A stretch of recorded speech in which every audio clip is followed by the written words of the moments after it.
রাধে রাধে, হরে কৃষ্ণ। নমস্কার প্রিয় বন্ধুরা, রাধারানীর সংসার থেকে স্বাগত জানাই। এই রাধারানীর সংসার থেকে দেখতে থাকুন প্রথম থেকে লাস্ট পর্যন্ত। আজকে আমি কি বানাবো, আজকে বানাবো মুগের ডাল আর আমড়া দিয়ে টক, আর সোয়াবিন ছোলার ডাল দিয়ে ধোঁকা। আমি এই দুটো রেসিপি বানাবো, দেখতে থাকুন। তবে এখন আমি আমড়া পাড়তে যাচ্ছি। আমাদের গাছে বড় বড় আমড়া হয়ে গেছে, আমি দেখাবো। প্রচুর আমড়া হয়েছে। হরে কৃষ্ণ, চলুন। আমি সোয়াবিনটা এখন বেটে নিচ্ছি। দেখুন, আপনারা পারলে মিক্সিতেও বাটা যায়, তবে সোয়াবিনটাকে আলাদা বেটে নিতে হবে।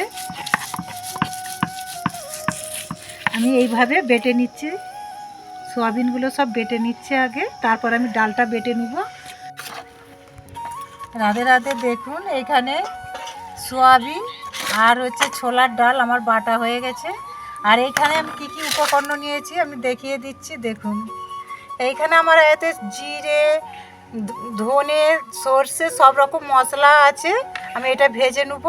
নিয়েছি কাঁচা লঙ্কা কুচি আর টমেটোর কুচি, ওইটা হলুদ গুঁড়ো, লঙ্কা গুঁড়ো, আর এখানে আছে কালো জিরে, আর এখানে 5 ফোড়ন, আর 2 শুকনো লঙ্কা, আর আদা বাটা, লবণ, আর 2 নিয়েছি আমি ক্যারি পাতা। দেখতে থাকুন প্রথম থেকে আমি এটা কিভাবে ধোঁকাটা বানাবো। দিয়ে দিচ্ছি কড়াতে মশলাটা। আমি আর প্রথমে গুঁড়ো করে নেব। আমি এটা একটু ভেজে নিচ্ছি। আমার মশলাটা ভাজা হয়ে গেছে, আমি এখন ঢেলে নিচ্ছি শিলে।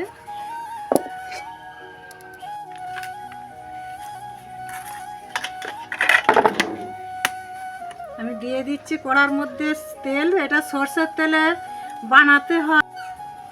দিয়ে দিচ্ছি এর মধ্যে, তেলের মধ্যে কালো জিরে আর কাঁচা লঙ্কা কুচি,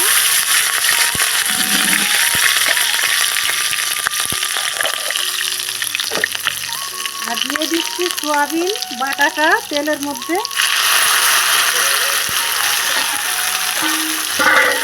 সোয়াবিনটাকে ভালো করে তেলেতে একটু ভেজে নিতে হবে। দেখুন, এইখানে কত সুন্দর এটা ভাজা হয়ে গেছে। এরকমভাবে এটাকে ভেজে নিতে হবে। আমি এর মধ্যে একটু দিয়ে দিচ্ছি ঘি। আমি ঘি, অনেকটা ঘি দেওয়া। এটা যদি সম্পূর্ণ ঘিয়েতে তৈরি করা হয় খুব সুন্দর লাগবে, তবে আমি সরষের তেলে বানিয়েছি, একটু ঘি দিয়ে দিয়েছি। এখানে দিয়ে দিচ্ছি ছোলার ডাল বাটাটা।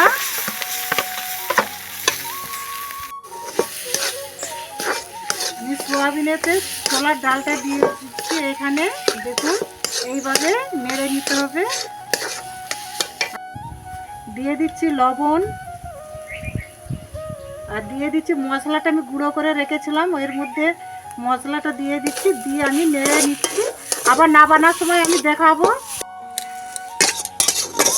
আমার মশলাটা কষা হয়ে গেছে, আমি ঢেলে নিচ্ছি এবার থালাতে।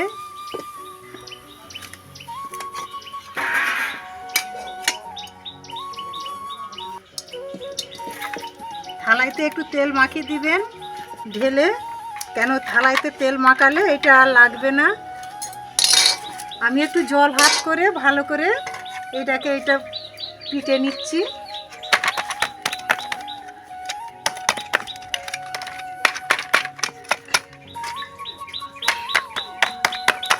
এটা এখন 10 মিনিট ঠান্ডা হোক, 10 থেকে 15 মিনিট। আমি আবার এটা সাইজ করে দেখাবো। আমি এখন কড়ার মধ্যে দিয়ে দিচ্ছি তেল। এটা কত সুন্দর শক্ত হয়ে গেছে, আমার ঠান্ডা হয়ে গেছে। আমি খুন্তি দিয়ে এটা সাইজ করে কেটে নিচ্ছি।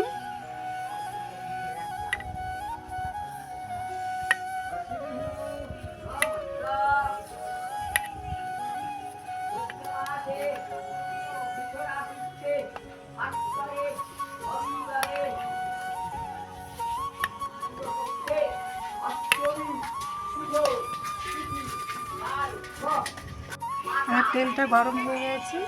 আমি কত সুন্দর এটা বরফির মতন সাইজ করে নিয়েছি। দেখুন, আমার থালাতে কিন্তু একটু লাগছে না। আমি দিয়ে দিচ্ছি তেলের মধ্যে।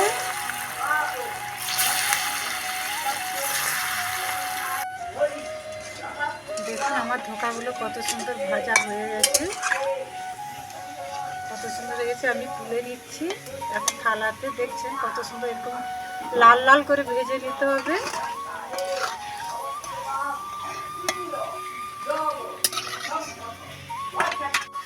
দেখুন এইভাবে সবগুলো আমার ভাজা হয়ে গেছে। আমার এই কড়াতে তেল আছে, আমি কড়ার মধ্যে দিয়ে দিচ্ছি। কড়ার মধ্যে দিয়ে দিচ্ছি 5 ফোড়ন আর গোটা লঙ্কা দুটো, আর দিয়ে দিচ্ছি কারি পাতা দুটো,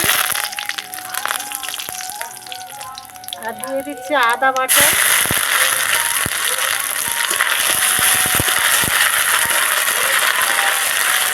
আদাটাকে ভালো করে ভেজে নিতে হবে।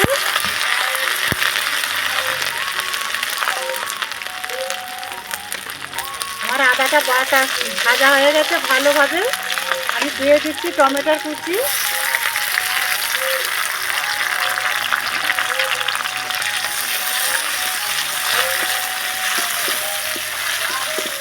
টমেটোকে ভালো করে একটু নেড়ে নেবেন যাতে নরম হয়ে যায়।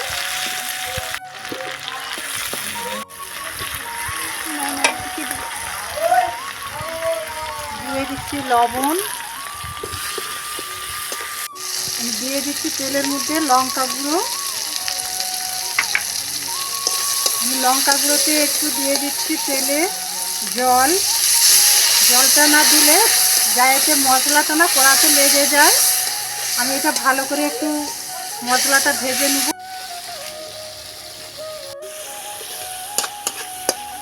আমার মশলার তেলটা কত সুন্দর সরে গেছে। আমি দিয়ে দেবো এবার এর মধ্যে জল।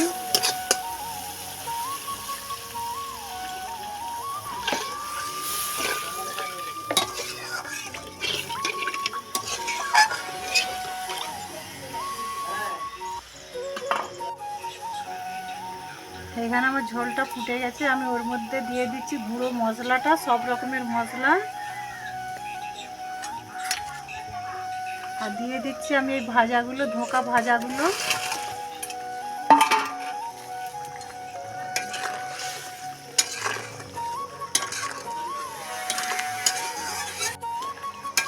ধোঁকাটা বেশি ফুটবেন না, খালি দিয়েই একটু ফুটে গেলে এটা নামিয়ে নেবেন।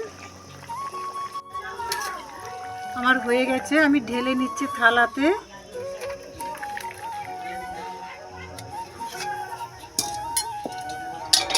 একটু এতে রস রস রাখবেন, কেন এটা যত ঠান্ডা হবে ততই টেনে নেবে।